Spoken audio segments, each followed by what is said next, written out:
আজকের গল্পে আপনারা দেখবেন কিভাবে এক গরিব রুটিওয়ালা মাটির নিচে খুঁজে পেয়েছিল এমন এক অভিশপ্ত গুপ্তধন যা তাকে এক রাতেই পুরো দুনিয়ার মালিক বানিয়ে দিতে চেয়েছিল। কিন্তু সেই চকচকে গুপ্তধনের ভেতর লুকিয়েছিল এক ভয়ানক শয়তানি চুক্তি, যা শর্ত হিসেবে চেয়ে বসেছিল মানুষের আত্মা।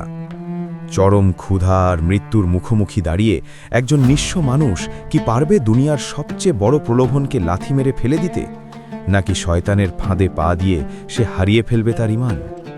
চলুন শুনে নিই অভিশপ্ত ৫ মুদ্রা আর একজন নিঃস্বার্থ রুটিওয়ালার অভাবনীয় এক গল্প। শহরের সবচেয়ে পুরনো আর অন্ধকার গলিটায় তখন মৃত্যুর মতো নীরবতা। টানা ৩ বছরের ভয়াবহ খরায় পুরো শহর ধুঁকছে।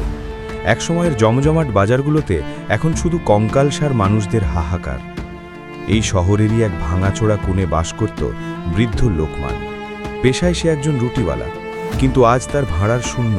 চুলোয় আগুন জ্বলে না প্রায় ২ সপ্তাহ।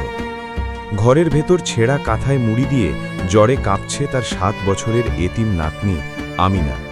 মেয়েকার গর্তে ঢুকে যাওয়া চোখ আর শুকনো মুখটা দেখলে পাথরও বলে যায়। লোকমান জানে আজ কিছু খাওয়াতে না পারলে কাল সকালের সূর্য হয়তো আমিনা আর দেখবে না। হতাশায়, খিদের জ্বালায় আর আদরের নাতনিকে বাঁচানোর তাগিদে লোকমান তার দোকানের বহুকালের পুরনো পরিত্যক্ত স্যাঁতসেঁতে বেসমেন্টে নামল। যদি সেখানে ইঁদুর থেকে বেঁচে যাওয়া এক মুঠো গম বা পোড়ানোর মতো কিছু কাঠ পাওয়া যায়। মাকড়সার জাল আর ধুলোর আস্তরণ সরিয়ে সে যখন পাগলের মতো মাটি খুঁড়তে শুরু করল, হঠাৎ তার কোদাল শক্ত ধাতব কিছু একটায় আঘাত করল। ঠং করে একটা আওয়াজ প্রতিধ্বনিত হলো পুরো বেসমেন্টে। মাটি সরাতেই বেরিয়ে এলো অদ্ভুত দর্শন এক প্রাচীন লোহার বাক্স। বাক্সের গায়ে খোদাই করা অচেনা ভাষার এমন কিছু নকশা যা দেখলে অকারণে বুকের ভেতরটা ছ্যাঁত করে ওঠে। কাঁপা হাতে লোকমান বাক্সের ডালা খুলল, আর ঠিক সেই মুহূর্তে কনকনে শীতের সেই বেসমেন্টে যেন আক্ষরিক অর্থেই নরকের দরজা খুলে গেল। ভেতরে রাখা ছিল ৫টি প্রাচীন বিশাল আকারের মুদ্রা, কিন্তু এগুলো কোনো সাধারণ সোনা বা রূপার মুদ্রা নয়। এগুলো থেকে গনগনে আগুনের মতো গাঢ় লালচে আভা বেরোচ্ছিল। মনে হচ্ছিল যেন জ্যান্ত কোনো প্রাণীর হৃৎপিণ্ড ধুকপুক করছে সেখানে। পুরো ঘর এক দম বন্ধ করা অস্বাভাবিক উত্তাপে ভরে গেল। ঠিক সেই মুহূর্তে লোকমানের কানের কাছে কেউ ফিসফিস করে উঠল। কোনো মানুষের কণ্ঠ নয়, যেন বহু শতাব্দীর পুরনো এক অশুভ ছায়া কথা বলছে। লোকমান, আমরা তোমার জন্যেই অপেক্ষা করছিলাম। আমাদের গ্রহণ করো। কাল সকালেই পুরো শহরের মালিক হবে তুমি। তোমার নাতনি আর ছেঁড়া কাঁধায় ঘুমাবে না, সে রাজকন্যার মতো বাঁচবে। মুদ্রাগুলোর ওই রক্তিম আলো লোকমানের চোখের সামনে জাদুর মতো এক অদ্ভুত মায়াজাল তৈরি করল। সে স্পষ্ট দেখতে পেল তার ভাঙা কুঁড়েঘর বিশাল রাজপ্রাসাদ হয়ে গেছে। আমিনার গায়ে রেশমি পোশাক, তার মুখে কোনো অসুখের চিহ্ন নেই, সে খিলখিল করে হাসছে। শহরের সব বড় বড় ব্যবসায়ী আর অহংকারী নেতারা লোকমানের পায়ের কাছে পড়ে আছে এক টুকরো রুটির আশায়। লোকমান চাইলেই এখন পুরো দুনিয়া কিনে নিতে পারে।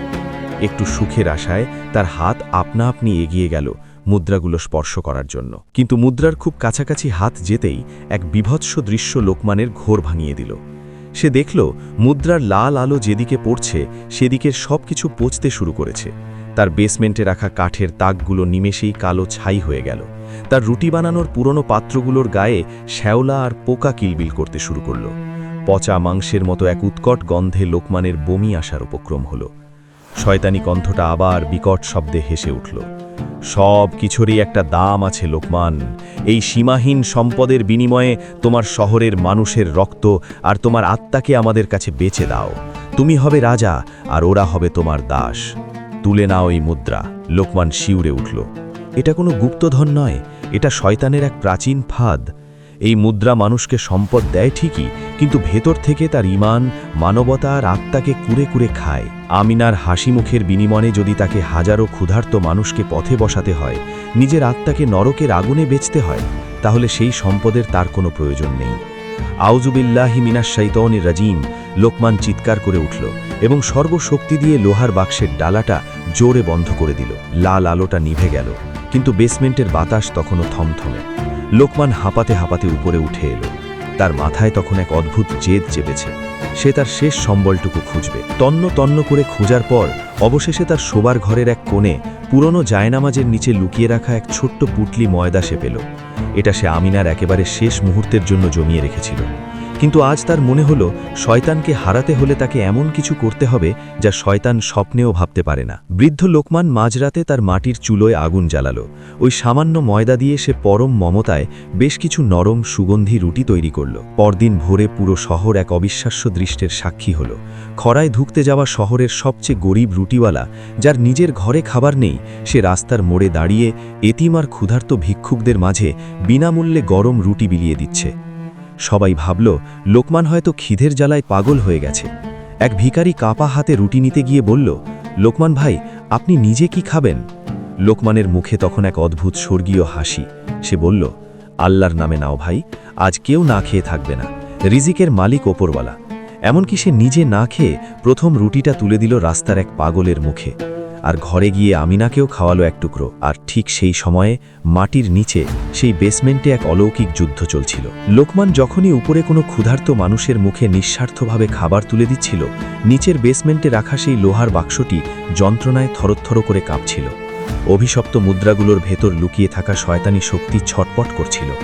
মানুষের লোভের ওপর ভিত্তি করে যেই জাদুর জন্ম, লোকমানের এই নিঃস্বার্থ দান আর ভালোবাসার কাছে তা একটু একটু করে ধ্বংস হয়ে যাচ্ছিল। লোকমানের দেওয়া প্রতিটি রুটি যেন শয়তানের বুকে এক একটি জ্বলন্ত তীরের মতো বিঁধছিল। পরদিন সকালে এক অদ্ভুত স্নিগ্ধ আলোয় লোকমানের ঘুম ভাঙল। সে খেয়াল করল আলোটা আসছে সেই বেসমেন্টের নিচ থেকে। বুক ধুকপুক করা অবস্থায় লোকমান নিচে নামল। ধীরে ধীরে লোহার বাক্সটার কাছে এগিয়ে গেল। ডালাটা খুলতেই তার চোখ বিস্ময়ে স্থির হয়ে গেল। কোথায় সেই গনগনে আগুনের মতো লালচে আভা, কোথায় সেই অশুভ ফিসফিসানি? সেই ভারী কালো অভিশপ্ত মুদ্রাগুলো সম্পূর্ণ বদলে গেছে। সেগুলোর গা থেকে এখন আর নরকের উত্তাপ বেরোচ্ছে না, বরং সেগুলো থেকে ঠিকরে বেরোচ্ছে চাঁদের আলোর মতো পবিত্র স্নিগ্ধ এক সাদা নূর। পুরো বেসমেন্ট যেন এক জান্নাতি সুবাসে ভরে গেল। লোকমান বুঝতে পারল দয়াময় ঈশ্বর তাকে এক ভয়াবহ পরীক্ষায় ফেলেছিলেন। সত্যিকারের প্রাচুর্য কোনো মাটির নিচের গুপ্তধনে বা সোনার পাহাড়ে থাকে না। আসল প্রাচুর্য থাকে মানুষের জন্য বিলিয়ে দেওয়া ভালোবাসায়। যে মানুষ নিজের সবচেয়ে কষ্টের দিনেও অন্যের মুখে খাবার তুলে দিতে পারে, তার চেয়ে বড় ধনী এই পৃথিবীতে আর কেউ নেই। শয়তানের অভিশাপও একসময় হার মানে মানুষের পবিত্র ঈমান, দান আর আত্মত্যাগের কাছে। সেদিন থেকে লোকমানের রুটির দোকানে আর কোনোদিন আটার অভাব হয়নি। আমিনাও ধীরে ধীরে সুস্থ হয়ে উঠল।